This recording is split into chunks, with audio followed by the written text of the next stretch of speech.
And then white doe, this white nanny here, she's one of the originals that we started with years ago. She had 2 giant nanny kids. I mean, she outdid herself this year. They're both, you know, one's not smaller or bigger than the other. They're very symmetrical. They're very much the same size. And she just did amazing this year. 2 beautiful nanny kids. This is her kid here. We're just very happy with what we have left after what we sold, nanny kids wise, on the growth and development of these kids under pasture scenarios. What's going on, y'all? It's Nick and Tyler with Bear Family Farms. Last night we finally got some measurable rain. I think we got right at a 1/4 inch, maybe a little bit below. So hopefully we can keep that coming. The ground and plants definitely need it. If we can keep some more rain coming within the next 14 days or so, we might get some pretty good regrowth before the growing season stops completely. They've been hammering this pasture pretty good. We went ahead and threw the nanny kids back in here. Whatever nanny kids we have left, they're back in here. Just the moms dried up, so just to keep what pastures we have more rested, we went ahead and threw them back in here with their moms. So one of the main things we wanted to talk about were what we believe 2 of the top main reasons or things that will hinder growth in your herd.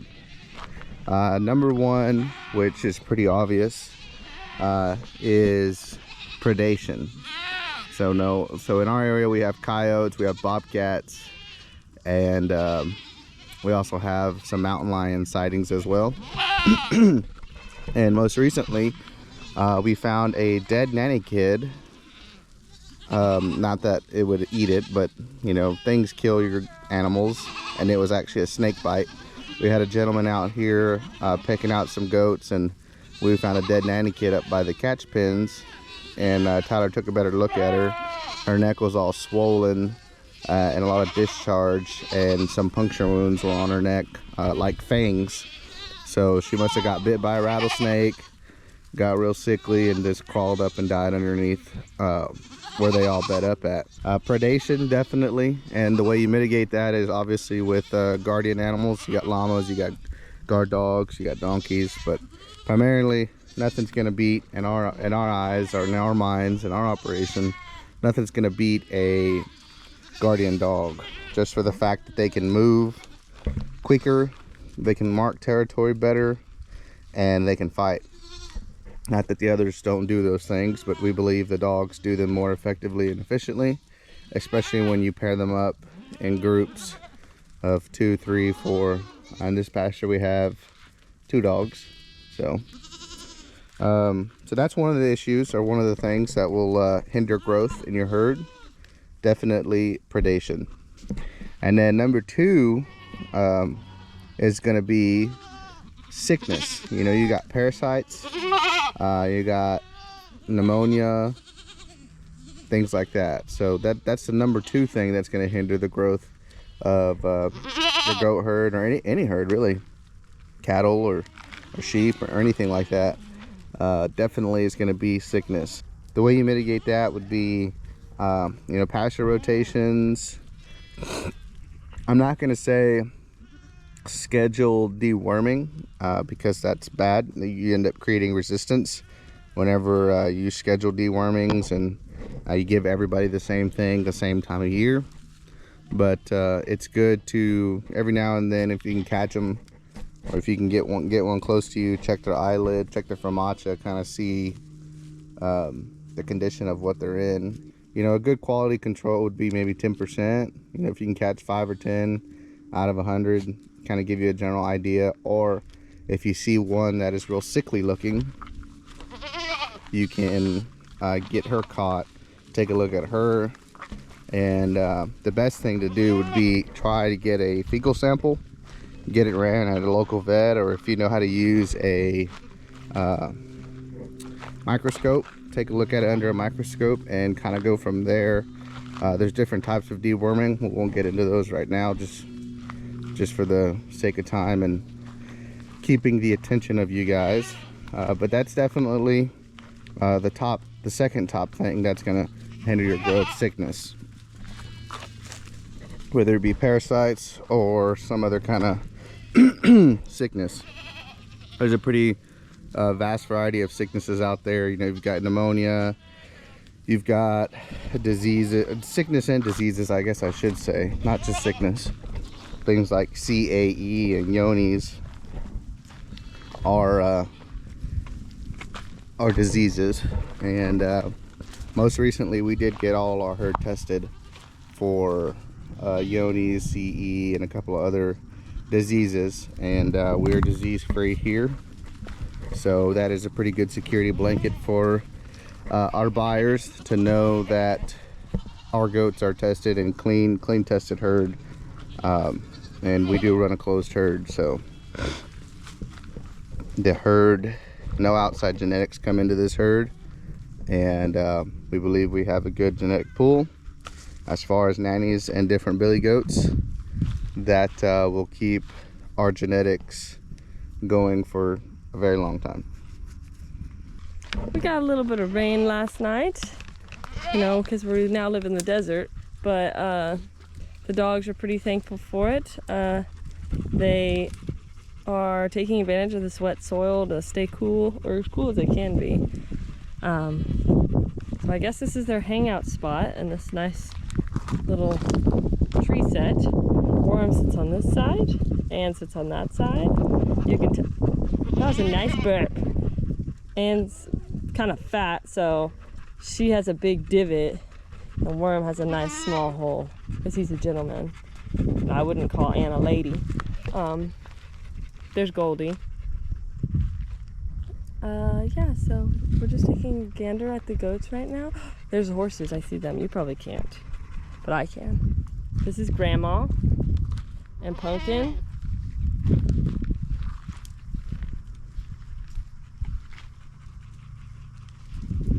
And don't forget gang sign. Here we have Nanny and her kid. You can tell the little paint, or the paint nanny gave her paint genetic to her kid. I'd have to look at my records to see who we bred her to, but I'm pretty sure we bred her to Maui, a paint billy. So, you know, paint and a paint make a paint. Not all the time, but that came out pretty good. She is a very, very good kid. Very good sized kid. I mean, these kids were born mid to late March, so some even born in April. So I mean, look at the size on the kid compared to the mama. The mama isn't a you know, a meaty big type nanny. You know, she's a very lean, athletically built goat, you know, built to work and built to withstand moving through brush and acres of land like you see here. So they're not going to be, you know, the big fat goats that sometimes you see. And what I like to see them more on the athletic side. I do like to see a little bit of meat on them, but when they come out looking like cookies, they're the mama, and then she makes a baby like that, I am not gonna complain one bit at that product. There's the horses Tyler was talking about. They want in the fence, even though the same stuff that's in here is out there. It's actually better out there because goats have been in here for a little bit. We're actually probably going to think about moving them soon. And then White Doe, this white nanny here, she's one of the originals that we started with years ago. She had 2 giant nanny kids. I mean, she outdid herself this year. They're both, you know, one's not smaller or bigger than the other. They're very symmetrical. They're very much the same size, and she just did amazing this year. 2 beautiful nanny kids. This is her kid here. We're just very happy with what we have left after what we sold nanny kids wise, on the growth and development of these kids under pasture scenarios, you know, not under feeding and whatnot. We did have them on that Sudan hay grazer bale. We put a bale out there. We had them out there for about 2.5 weeks. So that's the only help that they really got. and obviously free choice mineral. And right after those 2.5 weeks, 3 weeks, we took a look at the mamas. Most of their bags were drying up, so we went ahead and threw them back in here with their moms. So I won't say they had a lot of help, or really any help at all. I mean, one hay bale isn't much help. We just put them on there because that pasture was pretty depleted and they didn't have much in there to eat or graze. So as soon as they finished that hay bale, we threw them back in here. But she definitely outdid herself. We have another mama over here who had a giant kid. She had a big single, which is why sometimes you hear us say we're fine with big singles, because look at that. She looks, you know, like a 7-8 month old kid when she was born at the end of March. You know, she's only 5 months, right? April, May, June, July, August. Yeah, she's 5 months. She just turned 5 months. Big kid, big like her mama. She's gonna be a good one. We finally got out of the hundreds there for I think about a 3-day period. One morning we even had a low of 70, which was pretty crazy and pretty awesome. But we got out of the hundreds for about 3 days. We got right back into the hundreds. It's been 100 plus for the past, I don't know, 5 or 6 days. But that was the first break that we've had. And it was really nice, and we thought it was going to stick around, but it tricked us. And there's Tyler over there getting some pictures. And right now it is 11 o'clock in the morning. Looks like they've done a round already, so they're ruminating to make another round here in a little bit. But like I said, it's 11 o'clock and it's about 94, so that's not horrible. But the forecast, I'll throw a picture of the forecast. 70 high next Tuesday, 70 something. The high next Tuesday, about a week from today, is supposedly going to be in the 70s. We're gonna need a jacket. We do have some rain in the forecast, so like I said, if we can get some rain the next 14 days, we'll be looking pretty stout. We'll be looking pretty good. So we did lose a little nanny kid the other day. I had noticed her being a little standoffish from the herd and lethargic. I came out one day and she was out here by herself, and she was obviously skinnier than everyone and something was off, slow. So I got her caught, and she had this drainage under her throat. And the only thing we can think of is that it was a snake bite, because she was very dehydrated, had that weird leaking, I'm gonna say, from her throat area, and she was very anemic. And from what we've seen with snake bites before, that kind of is what shows. So unfortunately we lost her. Thankfully it was only one, no dogs got bit, and you know, it's just part of it with rattlesnakes and copperheads out here.